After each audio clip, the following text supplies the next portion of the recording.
Hello everybody. In this video, I'm going to explain and demonstrate how to create an email campaign in Interspire email marketer. और इस video में step by step मैं आपको ये सारी instructions demonstrate करूंगा कि इंटरस्पायर ईमेल मार्केटर में किस तरीके से हम ईमेल कैंपेन सेटअप करते हैं। तो सबसे पहले हम जाएंगे मेन मेन्यू ऑप्शन में email campaigns. Now under email campaigns हमारे पास यहाँ ऑप्शन है क्रिएट एन ईमेल कैंपेन।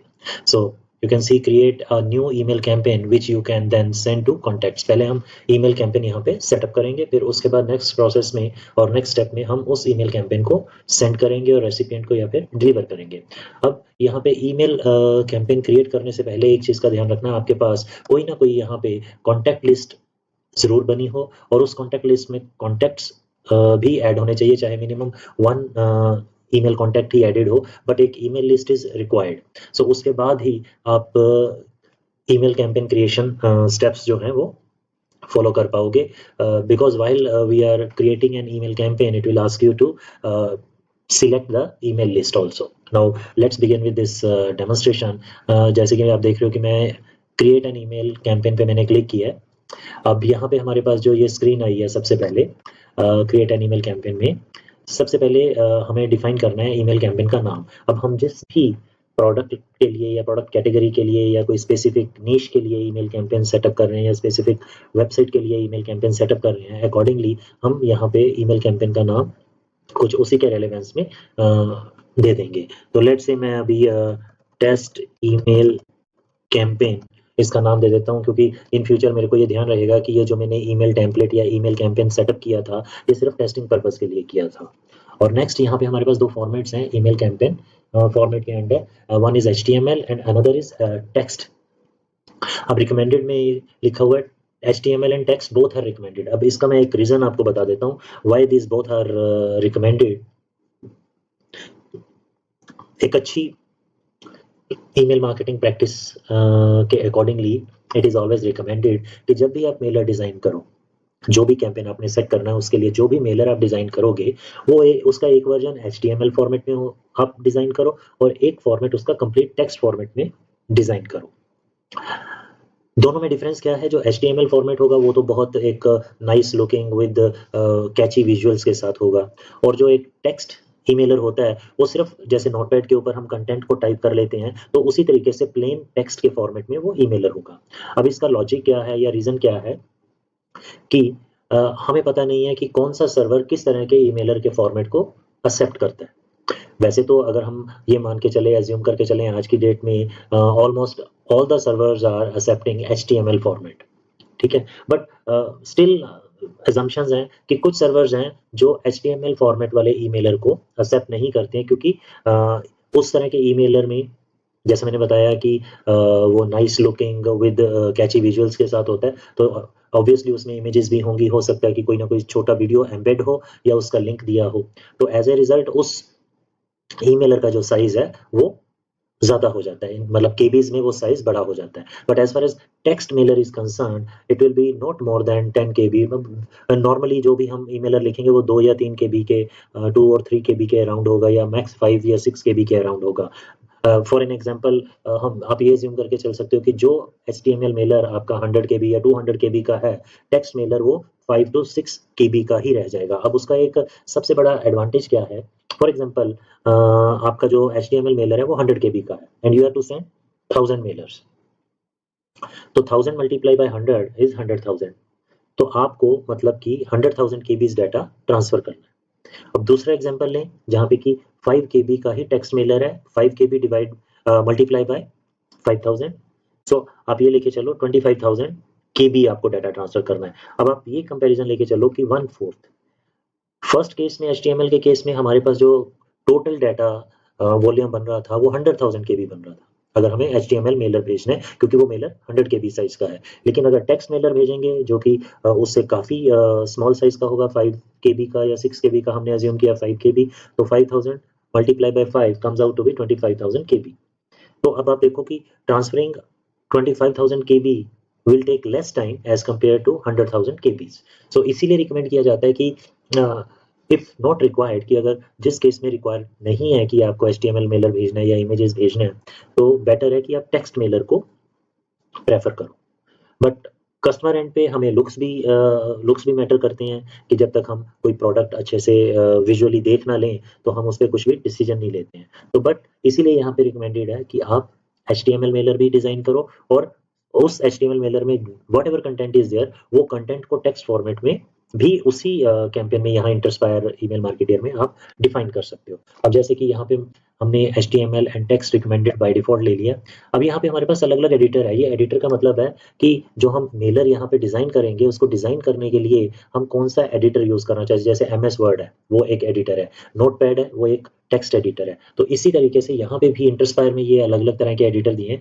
तो to be on a safer side और बेस्ट जो प्रैक्टिस है वो TinyMCE एडिटर है। ये वर्डप्रेस का प्लगइन भी आता है। तो मैंने ये TinyMCE एडिटर लिया। तो अब आप देखो ये नीचे मेरे पास रेडीमेड टेम्पलेट्स के यहाँ पे कुछ डिजाइन आ गए हैं। ठीक है, तो ये डिजाइन्स जो हैं यहाँ पे मैं इनको ये देखो सिलेक्ट किया और इधर मेरे पास इसका प्रीव्यू भी आ गया कि ये डिजाइन कैसे हैं। तो जो भी मेरी रिक्वायरमेंट के अकॉर्डिंगली यहाँ से मेरे को डिजाइन बेटर लगेगा तो मैं उस डिजाइन को भी यहाँ से सिलेक्ट करके यूज कर सकता हूँ या अपना मेलर स्क्रैच से भी डिजाइन कर सकता हूँ। लाइक नो टेम्पलेट यहाँ से सिलेक्ट किया, मेरे पास ब्लैंक टेम्पलेट आ गया। नेक्स्ट करने पे मैं अब जो ईमेलर डिजाइन है वो खुद कर सकता हूँ। But for this demonstration purpose I am taking this elegant design, ये आ गया। Then I click on next. अब आप देखो वो टेम्पलेट यहाँ पे मेरे पास इस विंडो में आ गया, ये टेम्पलेट। ठीक है, now I can make changes. यहाँ पे मैं कुछ भी चेंजेस कर सकता हूँ। जैसे ये हेडिंग है, मैंने इस पे लिख दिया टेस्ट कैंपेन। और नीचे आप देख सकते हो कि जैसे इमेज है, कंटेंट है, हम इसमें से जो भी कंटेंट को रिप्लेस करना चाहे वो कंटेंट रिप्लेस कर सकते हैं। बट एक चीज नहीं आपको करनी है, जो बॉटम ऑफ द मेलर पे कंटेंट दिया है या कुछ मैसेजेस दिए हैं इसको आपने ऑल्टर नहीं करना, ये बाय डिफॉल्ट रहने देना है। ये करने के बाद अब आप देखो नीचे हमारे पास ये टेक्स्ट बॉक्स है। बाय डिफॉल्ट यहाँ पे कुछ नहीं है, but for a good practice जो कि अभी हमने डिस्कस किया HTML एंड टेक्स्ट मेलर के रेफरेंस में, तो इस HTML मेलर में whatever content is there, ये जो बॉडी कंटेंट है यहाँ से हेडिंग से लेके नीचे तक, इस कंटेंट को हम यहाँ से कॉपी करके नीचे ये जो हमारे पास टेक्स्ट एरिया है यहाँ पे पेस्ट कर देंगे। तो ये हमारे पास एक टेक्स्ट मेलर भी बन गया। अब जिस सर्वर पे HTML मेलर ये वाला एक्सेप्टेबल नहीं होगा वहां सिस्टम ऑटोमेटिकली ये टेक्स्ट मेलर डिलीवर कर देगा। तो इन दैट केस हमारा जो 100% डिलीवरी रेट अचीव हो जाता है। तो यहाँ पे आप देख रहे हो कि मैंने HTML मेलर भी बना दिया है और टेक्स्ट मेलर भी बना दिया है। और ये जो TinyMCE ईमेल एडिटर हमने सिलेक्ट किया था, ये उसके आइकन्स हैं। ऊपर आपके पास ऑप्शंस हैं कि आपको कुछ भी इसमें से रिप्लेस करना है, इमेज ऐड करना है या अलाइनमेंट फॉर्मेटिंग करनी है। तो using these editor icons we can always input effects in this mailer. Dynamic content tags हैं कि जैसे मैंने शुरू में बताया था एक अलग वीडियो में जहाँ पे कि कॉन्टैक्ट लिस्ट बिल्डिंग की बात हो रही थी कि वहाँ पे हम ईमेल आईडी के साथ अगर नाम भी ऐड कर लें डेटाबेस में, जो भी हम ईमेल आईडीज का डेटाबेस या ईमेल लिस्ट बनाएंगे, तो यहाँ पे using these dynamic tags, in dynamic tags को यूज करते हुए हम इसमें बाय डिफॉल्ट ऑटोमेटिकली वो जो नेम्स हैं वो इंक्लूड कर सकते हैं। डायनेमिक टैग्स हमारे पास यहाँ पे आ जाएंगे। जस्ट मोमेंट, ये dynamic tags, insert custom field, insert unsubscribe link, ये इंसर्ट ए कस्टम फील्ड वाला ऑप्शन आ गया। और यहाँ से जो ऑलरेडी रेडीमेड होंगे जो वो ईमेल डेटाबेस में थे वो हम सिलेक्ट कर सकते हैं। HTML मेलर बनाने के बाद और टेक्स्ट मेलर बनाने के बाद now go down and look for this attachment if there is any attachment. If you want that there is any PDF file or PowerPoint presentation or doc file which you want that each mailer should get it, तो आप यहाँ से attachment को भी add कर सकते हो। But हमने पहले भी डिस्कस किया था, मैंने बताया था आपको कि अगर हम अटैचमेंट मेलर के साथ ही एम्बेड करेंगे, यहाँ से अपलोड कर देंगे, तो उस मेलर का अगेन साइज इंक्रीज हो जाएगा। जो एक बेस्ट प्रैक्टिस है वो ये है कि upload that particular document somewhere else on the web and the link to that document you should give under this mailer so that when recipient receives this mail, जब भी recipient को ये Mailer मिलेगा वो उस लिंक को click करके file को डाउनलोड कर पाएगा। तो यहाँ से हमें अटैचमेंट अवॉइड करना है, अटैचमेंट का मेलर बॉडी कंटेंट में लिंक देना है। उसके बाद नेक्स्ट बड़ी इंपॉर्टेंट स्टेप आ जाता है ईमेल वैलिडेशन। अब यहाँ पे हमारे पास फर्स्ट ऑप्शन है check your email campaign for spam keywords. So guys, email marketing में भी there are certain terms which are considered to be spam terms. अगर ईमेलर सब्जेक्ट लाइन में या फिर ईमेल के बॉडी कंटेंट में कोई भी स्टॉप वर्ड है और उसका जो स्कोर है, स्टॉप वर्ड्स का स्कोर है 1.5 से ज्यादा है या 2 है, तो आपके जितने भी ऐसे मेलर्स होंगे स्पैम फोल्डर में लैंड करेंगे। अब इंटरस्पायर ईमेल मार्केटर का बेनिफिट ये है कि यहाँ पे हमें ये ऑप्शन दिया हुआ है कि हम स्पैम स्कोर को चेक कर सकते हैं। अब लाइक मैं जैसे check your email campaign for spam keywords click किया फॉर डेमोन्स्ट्रेशन पर्पस, यहाँ पे देखो हमने ये डिफॉल्ट कंटेंट लिया था, so there is no spam term. ठीक है, तो अगर मैं डेलिबरेटली यहाँ पे कोई ऐसी टर्म डाल दूं, let's say free shop hair, और यही कंटेंट मैं यहाँ से कॉपी कर लेता हूँ, जैसे कि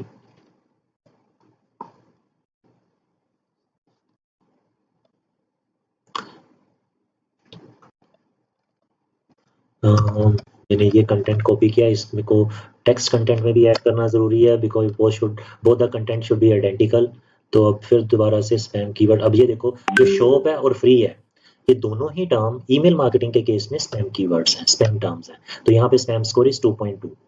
ठीक है, अभी तो ये ग्रीन बार दिखा रहा है कि इट्स टॉलरेबल, बट जैसे ही यहाँ पे ऑरेंज या रेड बार आ जाएगी, so that indicates now your emailer may be considered as a spam mailer or it will land in the spam folder of the recipient's mail account. तो उसके spam folder में land करेगा।